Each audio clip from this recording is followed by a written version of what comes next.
నమస్తే, welcome to T Times news.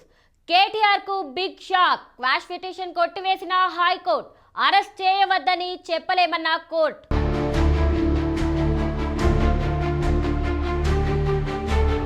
BRS working president KTR కు తెలంగాణ హైకోర్టులో చుక్కెదురైంది. ఏసీబీ తనపై నమోదు చేసిన కేసు కొట్టివేయాలన్న కేటీఆర్ క్వాష్ పిటిషన్ ను హైకోర్టు కొట్టివేసింది. ఫార్ములా ఈ రేస్ లో కేటీఆర్ పై ఏసీబీ కేసు నమోదు చేయగా తనపై చర్యలు చేపట్టవద్దని, కేసు కొట్టివేయాలని కేటీఆర్ ఇటీవల హైకోర్టుని ఆశ్రయించారు. ఇదివరకే వాదనలు ముగియగా మంగళవారం ఉదయం కేటీఆర్ పిటిషన్ ను హైకోర్టు డిస్మిస్ చేసింది. ఇలాంటి కేసులలో అరెస్ట్ చేయవద్దని తీర్పునివ్వడం కుదరదని స్పష్టం చేసింది.